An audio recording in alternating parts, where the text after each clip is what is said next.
Have you ever felt like a relationship consumes and exhausts you? Have you ever wondered how to free yourself from that emotional charge that seems impossible to let go? You're not alone. Stoicism offers us a powerful guide to detachment and find inner peace, because it's not that we don't have a lot of time, but that we lose a lot. These words of Seneca resonate with profound truth.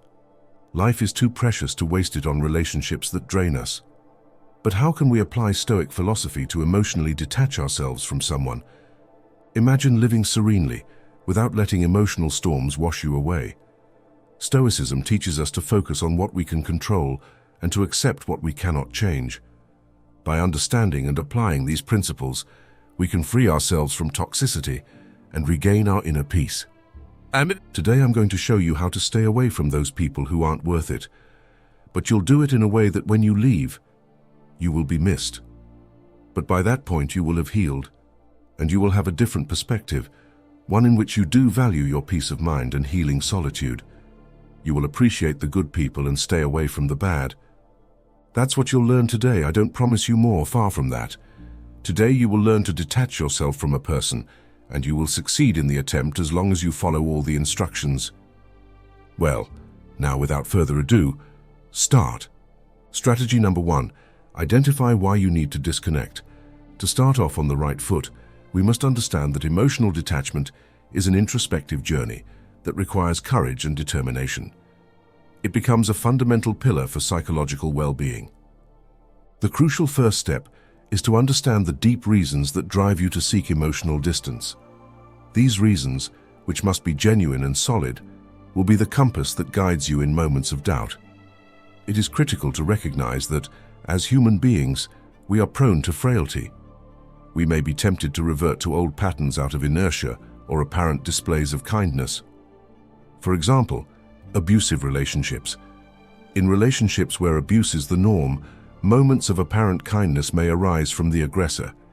In these situations, it is easy to fall into minimizing the damage and questioning the seriousness of the abuse.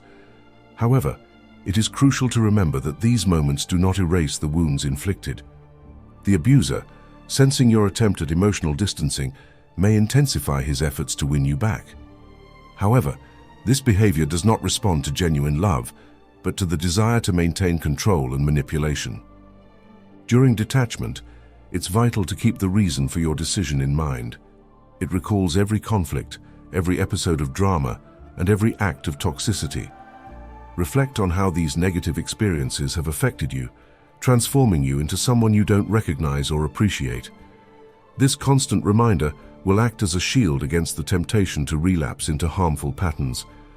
It's critical to seek support from people you trust, such as friends, family, or mental health professionals. They will offer you an objective perspective and provide you with the emotional support you need in times of weakness. If not, follow the advice you would propose to a friend who is going through a similar case to yours. How? This is known as bystander bias. This phenomenon consists of the tendency of people to offer better advice and make more rational decisions when dealing with someone else's problem, compared to when they face a similar problem in their own life. A friend asks you for advice because he is having problems in his relationship. You give them sound advice on how to improve communication and resolve conflicts, but when you find yourself in a similar situation with your own partner, you find it difficult to follow your own advice. So if you don't trust someone, use those tips you would give to a friend so you can make the best decision. Strategy number 2. We have no control over external events, only over our responses to them. Let's accept loss as part of the nature of life, focusing on what we can control, our attitudes and actions. From a psychological point of view, facing this fear involves working on our emotional resilience, recognizing and accepting our emotions without letting them dominate us. Cognitive behavioral therapy, for example, can help people challenge and change irrational thoughts that fuel fear of loss, promoting a more rational and balanced attitude to life. Stoicism teaches that fear does not lie in the loss itself, but in our resistance to the change that it entails. Stoic wisdom suggests that we must recognize that loss is part of the natural flow of existence and that fear is a choice. Instead of clinging to permanence, it promotes appreciation of the present and gratitude for lived experiences, even those that involve loss. since each of them provides valuable lessons for our personal growth. With practice and reflection, it is possible to reach a place of serenity and inner strength, where the fear of loss transforms into a quiet acceptance of the transient nature of all relationships. Let's go to the next strategy to learn more about how to cope with detachment, or how to lose the fear of losing. Number 3. The disadvantages are more than the advantages. Let's not fool ourselves. If we get to this point, it is because you really need to detach yourself from a person, and the disadvantages outweigh the advantages of being behind him or her. Reflecting on the benefits and disadvantages of interpersonal relationships is a valuable exercise to promote emotional independence and self-knowledge. The benefits of having someone in our lives can include emotional support, companionship, love, motivation, and learning through shared experiences. On the other hand, disadvantages can arise when there is emotional dependence, conflicts, or when the presence of the other person limits our personal or professional growth. The exercise is, make a list of the advantages and disadvantages of following behind that person. After that, you will take the advantages and analyze which are the relative and absolute ones. Absolute advantages are those that only that person can benefit you, and relative advantages are those that you or someone else can give you, and not necessarily that person. Then, to decrease dependence on the benefits a person can bring, it is helpful to identify which of these benefits we can provide to ourselves or find in other sources. For example, emotional support can also come from friends, family, or even a therapist. Motivation can be self-generated through personal goals, and the company can be found in common interest groups or social activities. By recognizing that we can meet our needs in different ways, we realize that dependence on a single person is not necessary. This understanding is key to healthy detachment, allowing us to maintain relationships without losing our autonomy. Detachment does not mean a lack of love or care, but the ability to love without losing our essence or individual freedom. This process of evaluating and adjusting expectations towards relationships teaches us to value our own company and to strengthen our emotional resilience. It helps us set healthy boundaries and cultivate more balanced and nurturing relationships. In the end, learning to depend less on others and more on ourselves is a path to emotional well-being and personal maturity, in addition to making us more attractive to other people. Number 4. Reconnect with what makes you happy. In the journey of life, we meet people who, as the Stoic philosopher Seneca said, do not enrich us, they exhaust us. These toxic people, with their demands and negativity, can divert us from the path of self-care and personal growth. We get caught in a vicious cycle of devoting our time, energy, and financial resources to meeting their needs, forgetting about our own aspirations and well-being. In the words of Marcus Aurelius, do not be disturbed by what others think of you. What matters is what you think of yourself and what you do according to your own nature. However, there is always an opportunity for personal rebirth and reconnection with our inner selves. It's essential to take a step back and reevaluate what really brings us joy and satisfaction. This process of self-discovery can be a lonely journey, but it is a necessary path to regain control of our life and happiness. Epictetus reminds us, do not be anxious about what you do not have, but about making good use of what you have. The act of discovering what we truly value and enjoy is a priceless gift we give ourselves. It is an ongoing process that requires us to be aware and present in every moment. By doing so, we can begin to fill our lives with activities and people that reflect our true interests and desires. Therefore, I invite you to embark on this journey of self-discovery. Take time to reflect on your past experiences, acknowledge the lessons learned, and use that knowledge to forge a future where you are the priority. Find pleasure in the little things, celebrate your accomplishments, and most importantly, be kind to yourself. Reconnecting with what makes you happy is not only an act of self-love, but also the foundation of a life lived with purpose and passion. How? You can practice meditation, which allows you to look inward and find peace in silence and reflection. Connect with nature as well. Hike along mountain trails, where each step brings you closer to your truth. Go on a road trip. Explore not only the world around you, but also the vast landscapes of your mind. Surround yourself with positive people. Choose to be with people who support you, inspire you, and make you feel good about yourself. Celebrate your achievements, recognize and celebrate your progress, no matter how small they may seem. This strategy combines perfectly with the next one. However, if it is not a normal hobby in you today, it has to start being so. Strategy number 5, practice self-care. Emotional detachment is presented as a liberating process where we detach ourselves from those bonds that do not nourish our being and prevent us from moving towards a more balanced life, focused on self-care. This practice involves an introspective journey that invites us to become aware of our attachments, analyze the internal processes that generate them, and look for healthy alternatives to satisfy our emotional needs. The Stoics, defenders of life in harmony with nature and reason, teach us that happiness resides in virtue and self-control, transcending external possessions or relationships. Physical exercise is a great way to start, as it not only improves physical health, but also provides mental clarity and reduces stress. Reading, on the other hand, offers an escape and a way to gain new perspectives. These two practices have a significant impact on our mind and are two powerful tools for managing the stress of everyday life. When we exercise, our body releases endorphins, known as the happy hormones, which are neurotransmitters that promote a sense of well-being and can relieve pain. These endorphins improve our mood and can make us feel more optimistic and less anxious. This concentration can provide a mental break, allowing the mind to recharge and prepare to face challenges with a renewed perspective. Regular exercise can also have long-term effects on our ability to handle stress. By exercising, we can teach our bodies to better handle physical stress, which can translate into better management of emotional stress. Exercise can help reduce muscle tension, which often accompanies stress, and promote a state of relaxation after physical activity. But remember that we are not only going to practice a sport, or get into the gym or go for a walk every day. We must also relate this behavior, or rather this new lifestyle, with Stoicism. Remember that we must be resilient people, one with nature and life itself. Why am I telling you this? Because exercising and reading keeps us away from stress and negative thoughts for a few hours, but once we finish, what do we have?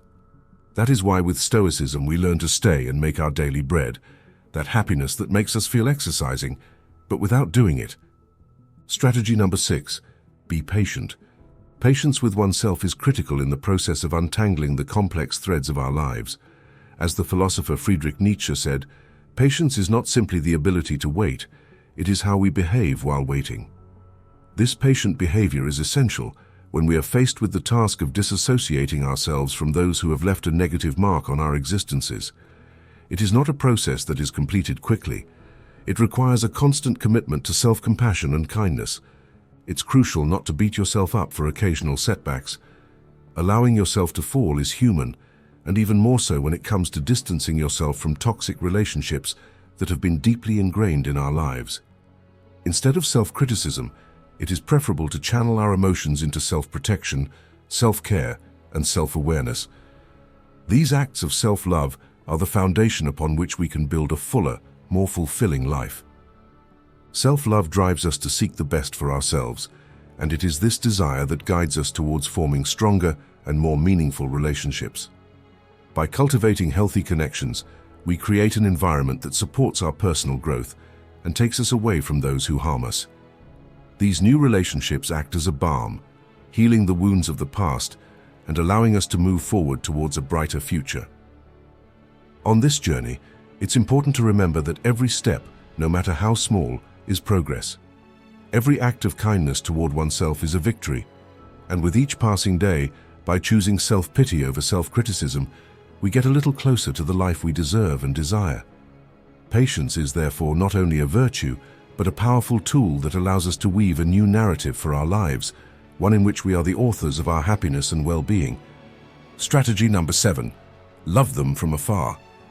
This strategy is for those family members or loved ones who exert a toxic influence on our lives. Often these individuals cannot be completely removed from our environment, forcing us to seek a balance between the affection we have for them and caring for our own well-being. As the philosopher Friedrich Nietzsche said, "Love is blind, friendship closes its eyes." Sometimes love requires selective insight, especially when it comes to protecting our mental and emotional health. Opting for a long-distance love may be the wisest solution. This involves letting go, keeping these people out of our inner circle, and wishing them well on their way, while allowing ourselves to continue to feel love for them. However, it is crucial to remember that we must set clear boundaries to protect ourselves from any potential harm they may cause. Toxic relationships, no matter how much love they involve, can be detrimental to our emotional and psychological stability. It is essential to recognize that love should not be a one-way street that leads to self-sacrifice. Instead, it should be a pathway that promotes growth and mutual happiness. By giving ourselves permission not to invest time and energy in these relationships, we can find the freedom to love without the heavy burden of forced reciprocity. This act of release not only benefits ourselves, but it can also provide a necessary space for the other person to reflect and possibly change. Ultimately, love from a distance is not an act of renunciation, but a form of self-care and self-respect. It allows us to cultivate a love that is pure, free from the complications and pain that often accompany toxic interactions.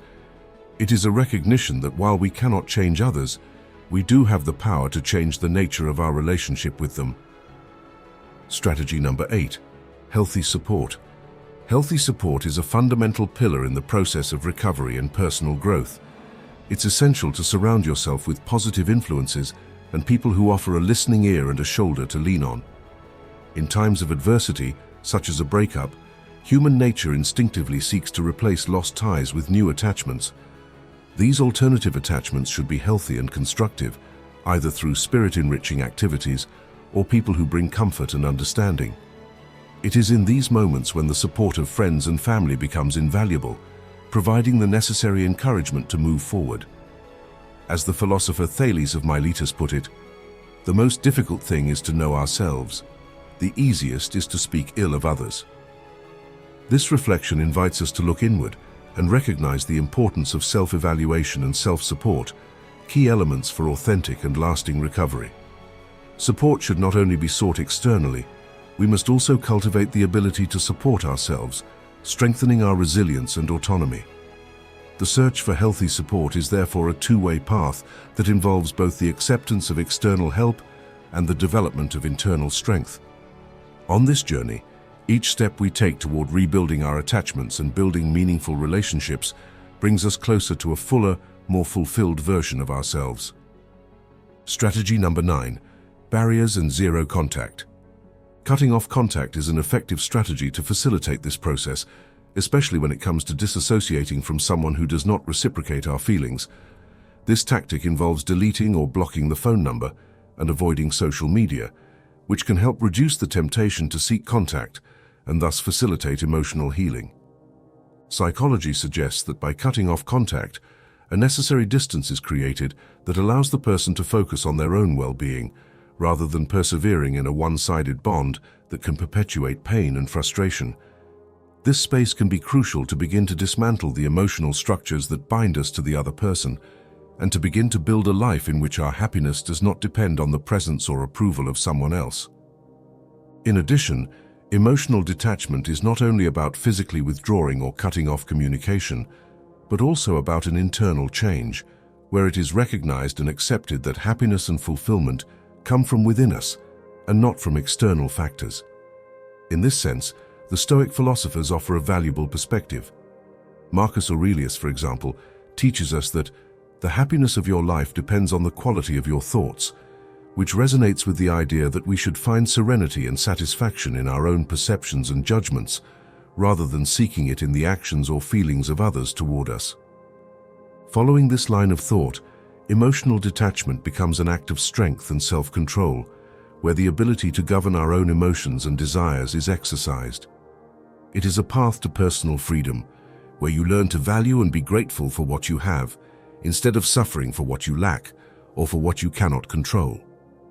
This is a process that requires patience and perseverance, but one that can ultimately lead to greater resilience and a deeper understanding of oneself and what really matters in life. Strategy number 10. Learn from detachment by having a partner. And finally, we have detachment even if we have a partner. It does not matter if it goes well. Follow this advice.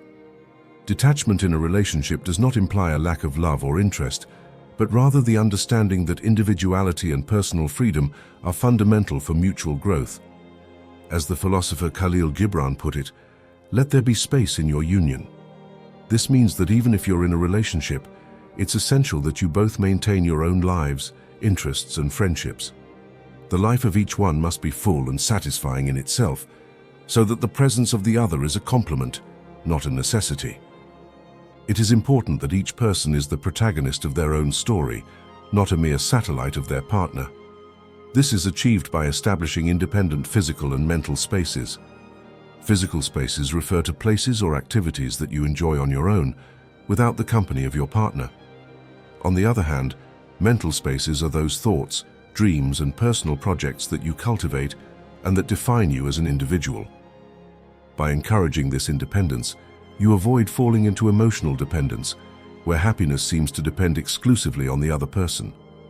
This dependence can lead to possessive or jealous behaviors, which often stifle the relationship, similar to how a child can suffocate a baby animal by holding it too tightly for fear of losing it. Instead, by allowing each one to have their space, the relationship becomes more like a free-flowing river, enriched by the experiences of both. The true essence of love lies in the desire to see the other fly freely, knowing that they can return to you not out of obligation, but because with you they find a safe and loving refuge. This mutual understanding creates what could be called the cloud effect, where the relationship expands and rises, allowing both of you to become the best version of yourself. It is not a matter of possessing the other, but of loving him freely, celebrating his existence with you and not through you. In short, healthy detachment in a relationship is not a sign of indifference, but an act of deep love. It is to recognize that each one is a complete universe, capable of shining with its own light, and that together they form an even more beautiful constellation. Thus, every day, each one chooses to be together not out of necessity, but out of the joy of sharing life with someone who respects and values their freedom as much as their own. Well, for more tips like this, you just have to subscribe to the channel and activate the notification bell. If you have someone you know who needs these tips, share this video to help them. You can contribute to the Stoic family continuing to grow by liking the video as well.